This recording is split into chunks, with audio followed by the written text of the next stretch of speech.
Muy buenas tardes, bienvenidos a una nueva edición de La Metrópoli. Hoy tengo el agrado de presentar a un periodista con una amplia trayectoria en las coberturas políticas. El año pasado, en diciembre, asumió el cargo de director en la revista Caretas, después de 17 años como subdirector. Tengo el agrado de presentar a Enrique Chávez. ¿Cómo te encuentras, Enrique? ¿Qué tal? ¿Cómo estás? Muy buenas tardes. Queríamos saber, con respecto a tu nueva trayectoria como director, se sabe que la revista Caretas está a punto de cumplir 70 años. Desde el 2001 tú te encuentras trabajando aquí y varios años estuvo al mando de la familia Sileri. Ahora ha cambiado esto con tu llegada como director. ¿Cómo te llegó esta noticia? ¿Cómo es que la asumiste? Mira, en realidad la familia Sileri sigue presente en el desarrollo, ¿no?, de la revista. Marco, que ha sido director, sigue colaborando, ¿no? Los otros hermanos tienen un papel en la estructura de la revista administrativa, sobre todo en algo en lo digital. Entonces, en realidad, lo que ha ocurrido es que también la revista está enfrentando, como todos los medios, un escenario nuevo, ¿no?, en términos de la irrupción de Internet, en términos de cómo tus fuentes de ingresos varían, ¿no? Los medios tradicionalmente se han financiado por publicidad, ¿no? La situación ha sido así de simple, por decirlo de alguna manera. En un caso como el de Caretas, la publicidad llegaba aproximadamente al 80% de los ingresos, ¿no? Entonces, en realidad, este relevo tiene que ver por el lado de poder buscar, ¿no?, nuevas alternativas que vayan más allá de tu modelo clásico de la revista de papel. Por supuesto, el tema digital es importantísimo, pero el tema y la pregunta ahora es cómo vas a monetizar, ¿no? Cómo vas a financiar el negocio periodístico, que finalmente es lo importante, ¿no?, en términos para el mantenimiento de la democracia y demás. Entonces, a eso responde un poco el relevo, ¿no? Correcto. Durante su trayectoria como periodista han habido bastantes casos en la política que han chocado bastante al Perú. Quisiéramos saber, con respecto a su opinión, si el caso de Odebrecht es uno de los más fatídicos que se ha visto en la vida política peruana. Sí, fatídico es probablemente la palabra. Uno hace 2 años y pico, ¿no?, comenzaba con mucha expectativa con respecto a lo que podía salir, ¿no?, de todo esto. Y si bien es un proceso muy importante, ¿no?, donde, digamos, finalmente se espera que se sancione a funcionarios y políticos que hayan cometido delitos de corrupción, la pregunta también es si algo bueno va a salir de todo esto, ¿no?, por el lado de la democracia y la institucionalidad y el sistema político y el sistema judicial del país, ¿no? Yo creo que ese es el desafío, y allí todavía me parece que queda un gran signo de interrogación, ¿no?, de lo que va a pasar más allá de la telenovela, digamos, jurídico-penal que estamos viviendo todos los días. Claro.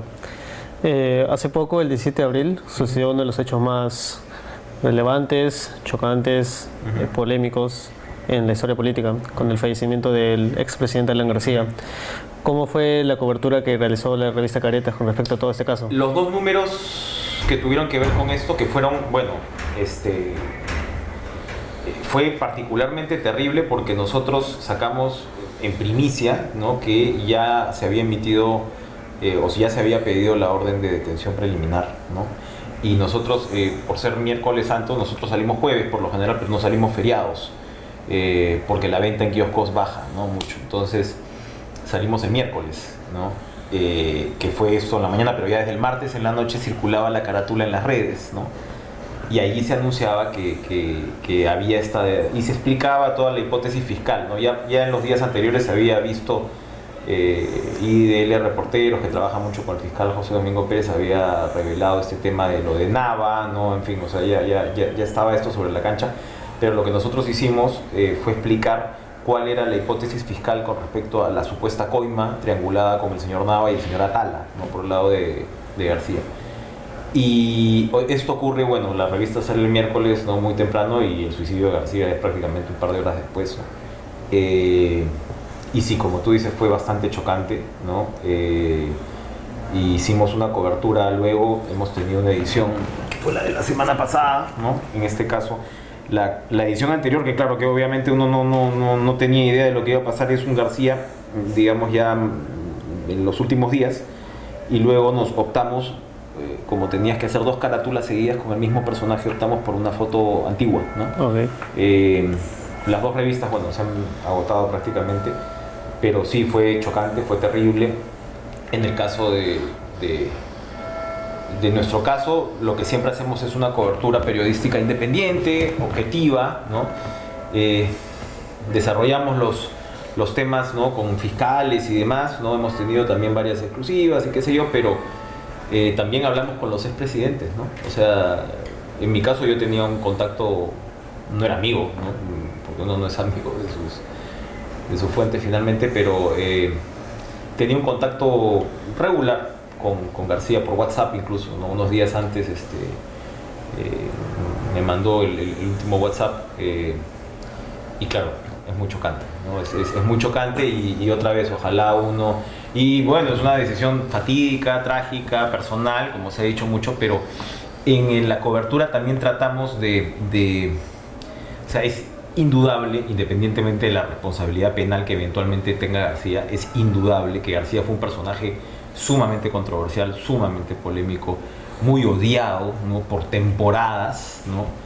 Y esto pues es obvio que algún efecto tiene que tener en tu psiquis, ¿no?, por más entero que te quieras presentar, ¿no? Entonces, en fin, bueno, sí, ha sido efectivamente chocante, histórico y algo, en fin, muy pocas veces visto, ¿no? Sí, bastante chocante para nuestra historia. Ahora que mencionó lo de los expresidentes, queríamos saber, justo coincidió con las investigaciones que se realizaban al expresidente Pedro Pablo Kuczynski.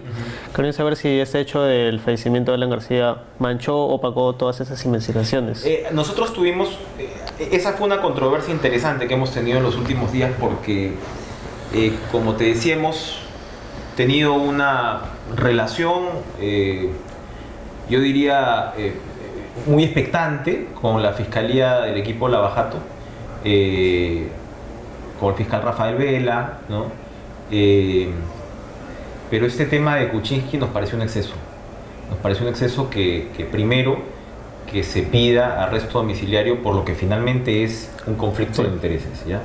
Caretas fue el primer medio en ese momento, hace ya 2 años, en noviembre, que un poquito echó a correr fuerte el tema de Westfield, cuestionando el conflicto de intereses, y esto terminó en la renuncia de Kuczynski a la presidencia.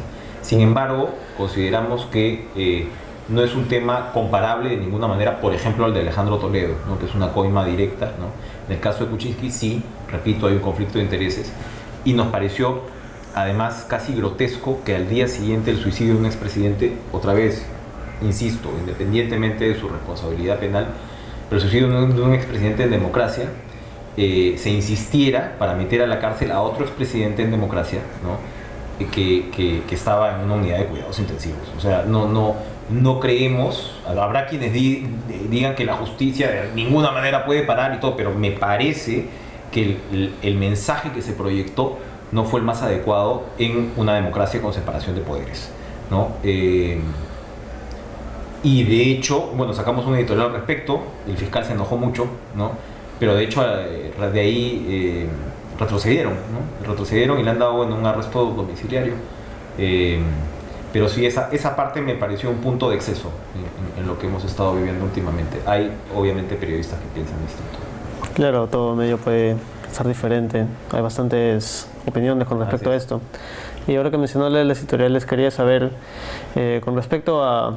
No es un secreto que la edición digital y todos los medios web, internet, están un nivel muy por encima de lo que ahora es la edición impresa. Y en el caso de las revistas Caretas, ¿cómo ha hecho para poder sobrevivir, por así decirlo? Bueno, precisamente era lo que te comentaba, ¿no? Lo que está cambiando en los medios es la estructura de financiamiento. Nosotros, en realidad, hace poco hemos comenzado a hacer métrica, ¿ya? Y la auditoría de lectoría que la hace Ibope, ¿no?, que es la compañía, digamos, oficial, así como te hace el rating, también te hace auditoría de lectoría de medios, te arroja de la edición impresa unos 137.000 lectores por cada una y aproximadamente 300.000 lectores únicos al mes, ¿ok?